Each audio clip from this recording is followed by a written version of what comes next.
This is a very big idea. How big could this be? And he said, well, how big is the US monetary base? Tesla's still in the running, but I would have to say the biggest upside surprises are going to come from the genomic space.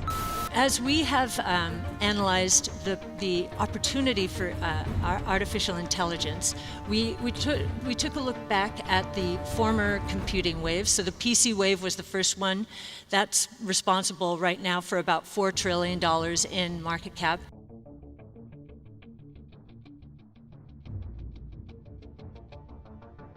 This is a very big idea. How big could this be? And he said, well, how big is the US monetary base? Well, today it's $8 trillion. $8 trillion. I've been waiting for this for my entire career. You take away the boundaries, the different currencies, just think about how explosive growth could be and how wide-reaching taking the friction out of the system could be. Tesla's still in the running, but I would have to say the biggest upside surprises are going to come from the genomic space.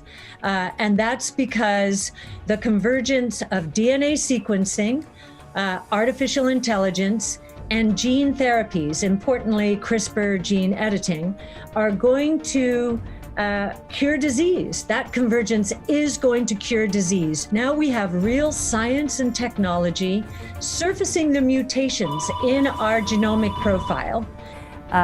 My guess in the late 90s, when investors were chasing dreams and too much capital chased too few opportunities too soon, that those three companies would have accumulated in market cap to roughly $200 to $300 billion in market cap, right?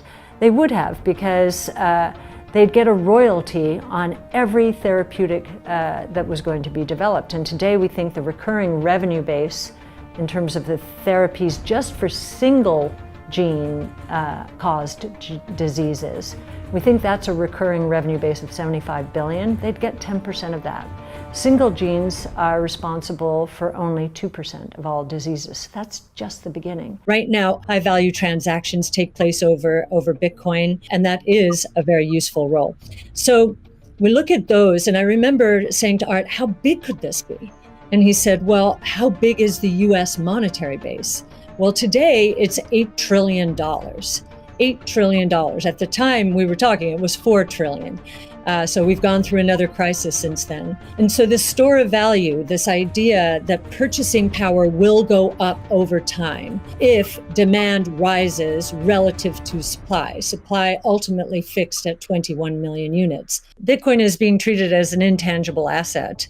And so we need to get FASB to reconsider this, because with an intangible asset, if the asset goes up in price, it can't be marked up on their books. But if it goes down, it must be marked down.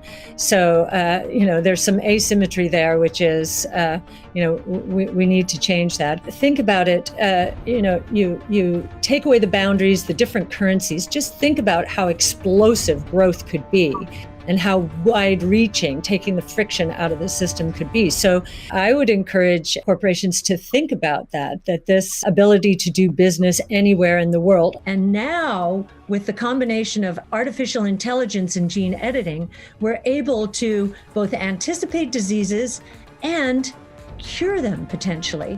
Beta thalassemia, we're seeing it, sickle cell disease. We even think it will work in diabetes, which is where most, if you look at the largest category of spending year to year in healthcare, it's diabetes.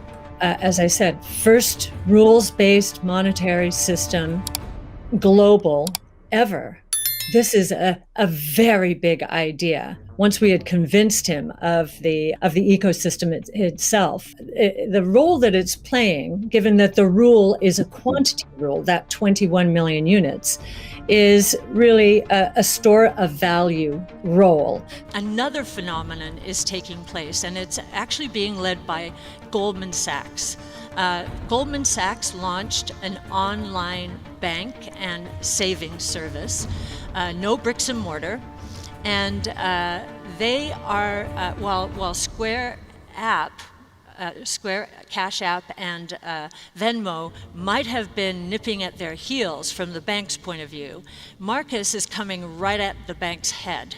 Marcus is offering interest rates of 2.25% for deposit accounts, compared to 50 basis points or less for traditional accounts. So there are three roles of money: store of value, very important, means of exchange, so for transactions, and the unit of account, every good priced in terms of whatever the unit is. So store of value is its primary use right now. The others exist. Unit of account, reserve currency of the crypto asset ecosystem, that's being seeded a little bit toward stable coins right now.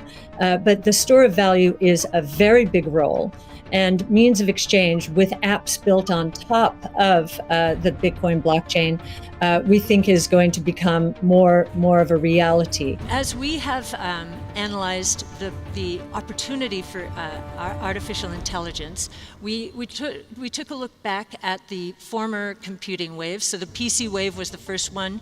That's responsible right now for about $4 trillion in market cap. Then over the following 20 years to 2018, another 10 billion we can now attribute to the internet.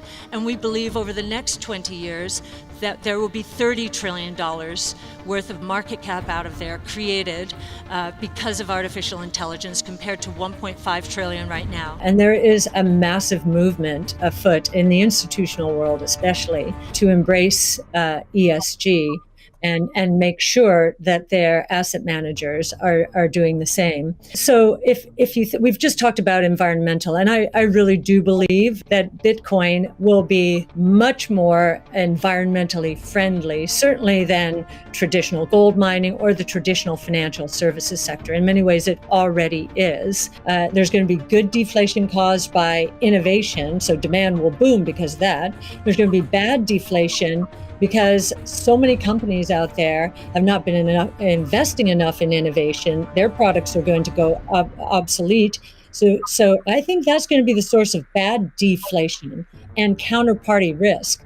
And we learned from 0809 that counterparty risk can be devastating, almost cataclysmic. So a hedge against that as well, I think, would be another reason to do it. Value investors know this. They know their biggest risk is a value trap caused by innovation. Growth investors don't understand this yet. But if we're right, growth investors are holding right now a bunch of value traps, because the world that we are in is moving so blazingly fast, as you saw, and China is setting the pace in many ways, as you saw from that mobile payments chart. $1 to $26 trillion in 4 years. That's crazy. Would have accumulated in market cap to roughly $200 to $300 billion in market cap. And so the store of value, this idea that purchasing power will go up over time, I really do believe that Bitcoin will be much more environmentally friendly.